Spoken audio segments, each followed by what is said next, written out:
Everything was finally in order. My acceptance letter from the University of British Columbia sat in my carry-on, my visa was approved, and 4 years of working two jobs at a call center in Mississauga had turned into a one-way ticket to Vancouver. I was 28 years old, and for the first time in my life, I felt like my future actually belonged to me. I'd skipped vacations. I'd eaten the same lunch from the same grocery store deli for 3 years straight because it was cheap and filling. I'd watched my coworkers post photos from trips to Cuba and the Dominican, while I transferred every spare dollar into a savings account I never touched. I told myself it would be worth it, and it was, right up until the night before I was supposed to fly out. I remember doing my final check that evening, sitting cross-legged on my bed with everything spread out in front of me. Passport, boarding pass printout, my lease agreement for the basement apartment I'd found in Burnaby, my bank statements proving I could support myself. I went through it all twice, 3 times. I set my alarm for 5, said a quiet thank you to nobody in particular, and let myself feel something I hadn't let myself feel in years. Hope. I fell asleep with the lamp still on. I woke up to my bedroom door being shoved open hard enough that it hit the wall. It wasn't even 2 in the morning. My mother was standing in the doorway in her housecoat, arms crossed, and in her hand was my passport. She wasn't yelling. That was almost worse. Her voice was flat, controlled, the way it always got right before she said something designed to end a conversation before it started. "You're not going," she said. "Who's going to help me with your grandmother?" I sat up so fast my head spun. I asked her what she meant, even though some part of me already understood exactly what she meant. My grandmother had moved in with us 8 months earlier after her hip surgery, and somewhere along the way, without anyone ever sitting me down and asking, I had become the one who drove her to appointments, who picked up her prescriptions from the Shoppers Drug Mart, who sat with her in the evenings while my mother watched television in the other room. I loved my grandmother. That had never been in question. What was in question, suddenly, painfully, was whether my entire future was supposed to be collateral for a responsibility nobody had ever actually discussed with me. My stepfather appeared behind her, leaning against the doorframe with his arms folded, and said my younger brother needed stability right now, too. What with his hockey season starting. My brother was 19. He had a driver's license and a part-time job at Canadian Tire. He did not need me to make his breakfast. I begged. I'm not going to pretend I had some dignified response ready. I sat on the edge of my bed in my pajamas, and I begged my mother to give me back my passport.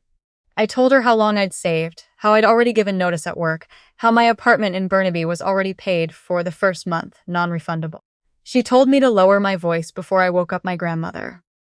My stepfather didn't say anything else. They closed the door, and I heard the lock click on their bedroom down the hall, and I sat there in the dark holding nothing. I missed my flight. I watched the departure time pass on my phone, sitting on the kitchen floor at 6 in the morning, still wearing the clothes I'd laid out the night before for the airport. I didn't call the airline. I didn't know what to say. I went back to my room and I cried, and not the kind of crying that resolves itself in a single good sob. The kind that comes in waves for days, the kind where you forget for half a second when you wake up, and then it all crashes back down. On the 3rd day, something in me went quiet in a different way. I caught my reflection in the bathroom mirror, hollow-eyed, hair unwashed, and I genuinely didn't recognize the woman looking back at me. And I thought, very clearly, not like this. I am not disappearing like this. I got up, I showered. I put on real clothes for the first time since the morning I was supposed to leave, and I made a decision that I didn't fully understand the weight of yet. I was going to Service Canada. Not to make a scene. Not even really sure what I was hoping to hear. I just needed to know if what had happened to me was something I had to simply absorb, or if there was a door somewhere I hadn't found yet. I took the bus, because I didn't trust myself driving in the state I was in. The Service Canada office near Yonge and Eglinton was the kind of fluorescent lit, beige carpeted waiting room. You forget the second you leave it. Except I will never forget it. I took a number. I waited an hour and 20 minutes, watching the digital display click forward one number at a time, and when mine finally came up, I walked to the counter and explained my situation as calmly as I could manage to the woman behind the glass. I told her about the passport, about my mother taking it in the middle of the night, about missing my flight, about the deposit on my apartment, about 4 years of saving every dollar I could. I was prepared for her to be sympathetic and not much else. What she told me instead made the back of my neck go cold, because it wasn't sympathy.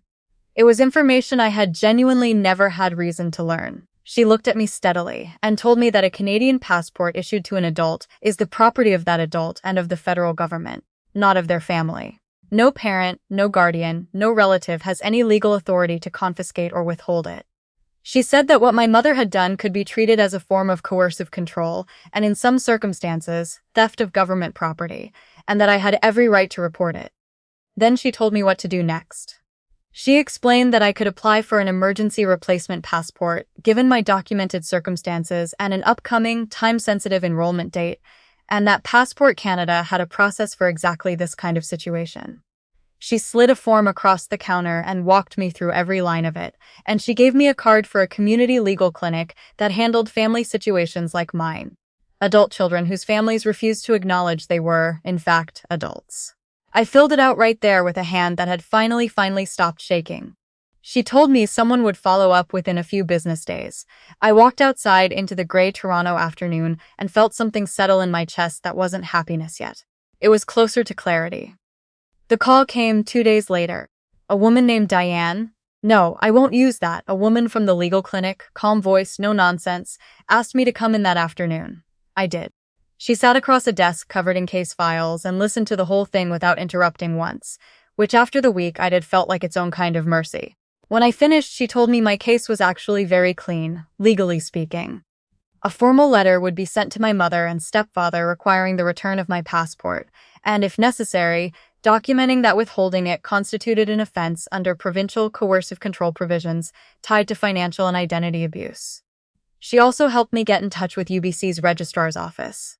I explained what had happened, braced for them to tell me my spot was simply gone. Instead, the woman on the phone told me that given the documented and time-stamped nature of the situation, they could defer my admission by 1 term without penalty to my scholarship status. I sat in that clinic office and cried again, but it was an entirely different kind of crying. Something opening instead of something closing. My emergency passport came through faster than I expected. 9 days, with the legal letter sent same week. I was in the kitchen when my stepfather brought in the mail and saw the return address on the envelope. I watched the color actually drain out of his face as he read it at the table, the way it does when someone realizes a consequence is real and not theoretical.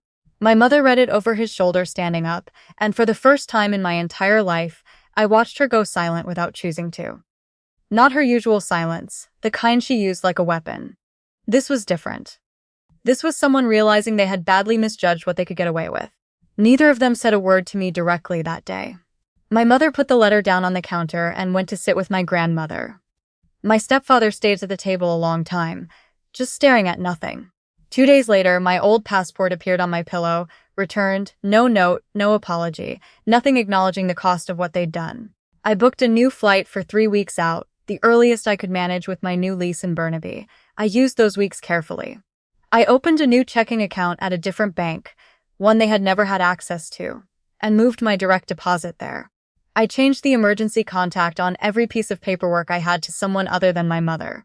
I told my grandmother privately, gently, what had actually happened, because she deserved better than to hear it secondhand or not at all, and she held my hand and told me she was proud of me, which undid me more than anything else that week had.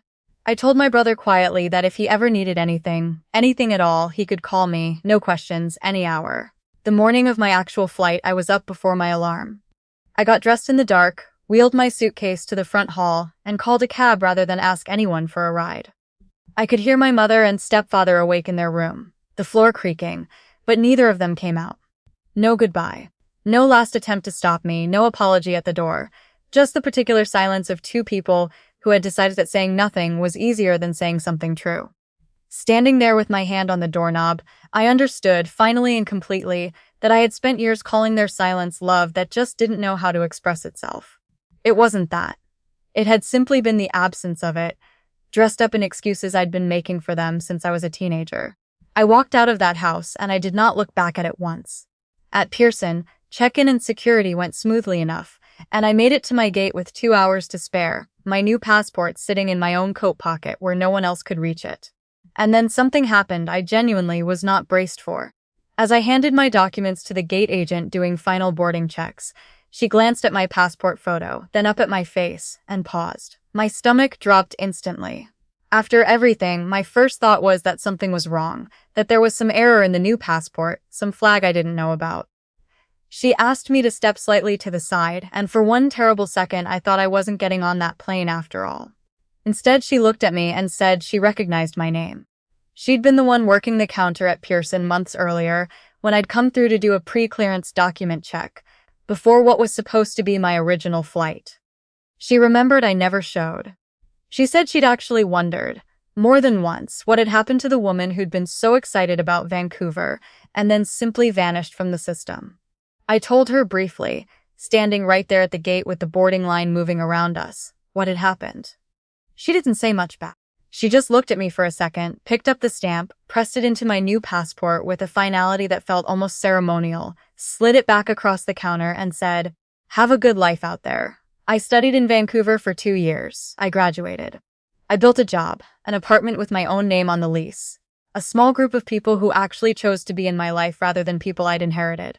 I send my grandmother a card every birthday, no return address. My mother and stepfather and I have not spoken since the morning I walked out that door, and that isn't a tragedy I'm telling you for sympathy. It's just the honest end of a story that needed one. I saved for 4 years to build a life on the other side of this country. My own family took my passport so I couldn't leave, and I left anyway.